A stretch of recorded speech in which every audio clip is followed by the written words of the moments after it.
Ce dimanche 11 août, la cérémonie de clôture tant attendue des Jeux Olympiques de Paris 2024 aura lieu, avec Pauline Ferrand-Prévot et Antoine Dupont sélectionnés comme porte-drapeau pour représenter la France. Contrairement à ce que certains auraient pu anticiper, Léon Marchand, pourtant l'une des figures emblématiques de ces Jeux, n'a pas été choisi pour ce rôle. La raison de cette décision pourrait être liée à des critères de représentation équilibrés entre les différents sports, ainsi qu'à la volonté de mettre en avant des athlètes issus de disciplines variées.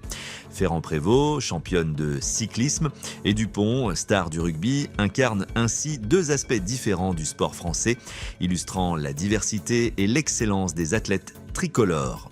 Léon Marchand, champion olympique, est pressenti comme favori pour endosser le rôle de porte-drapeau lors de la cérémonie de clôture des Jeux Olympiques 2024, n'a finalement pas été choisi. Ce sont Pauline Ferrand-Prévot, couronnée en VTT, et Antoine Dupont, la star de l'équipe de France de rugby à 7 médaillés d'or, qui auront l'honneur de porter fièrement le drapeau français ce dimanche soir. Ces deux athlètes ont contribué à faire briller la France grâce à leurs médailles d'or olympiques respectives et seront des porte-drapeaux idéaux pour la cérémonie de clôture. Antoine Dupont et Léon Marchand partagent plusieurs points communs. Tous deux sont champions olympiques, originaires de Toulouse, et se sont imposés comme des phénomènes dans le monde du sport à l'échelle internationale. La Ville Rose peut donc être particulièrement fière de ses représentants.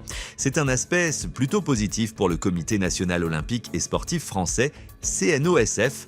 En effet, plusieurs athlètes ont brillé de manière exceptionnelle durant ces Jeux olympiques, rendant le choix des porteurs de drapeaux d'autant plus complexe. La performance remarquable de nombreux sportifs a enrichi les débats sur la représentation, illustrant la richesse et la diversité des talents français. Le choix des porte-drapeaux a été fait avec logique et pertinence, comme l'a expliqué David Lapartien, président du Comité national olympique et sportif français, CNOSF, lors d'une conférence de presse ce dimanche matin. Chez les femmes, ce sera Pauline Ferrand-Prévot, l'une des premières athlètes qui nous a inspirés et fait rêver durant ces Jeux. Quant au rugby, qui nous a également captivés avec sa médaille d'or, Antoine Dupont sera le deuxième porte-drapeau. En effet, bien que Léon Marchand ait marqué l'histoire avec ses 4 médailles d'or et sa médaille de bronze, Antoine Dupont a également laissé une forte impression en passant du rugby à 15 au rugby à 7 en un temps record et en devenant champion olympique. Une autre considération a également guidé le comité dans son choix. Nous voulions représenter à la fois un sport individuel et un sport collectif. Les athlètes individuels sont souvent plus mis en avant que les sports collectifs. Étant donné le formidable succès des sports collectifs français, il nous semblait important d'inclure un champion issu de ce domaine, a expliqué David Lapartien. Le chouchou du public, Léon Marchand, devrait néanmoins avoir un rôle important à jouer lors de cette cérémonie de clôture. David Lapartien a précisé, Léon Marchand a réalisé des jeux absolument extraordinaires.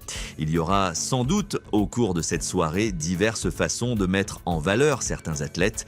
Des discussions sont en cours entre nous, Paris 2024, et l'ensemble des acteurs concernés. Que de champions à honorer.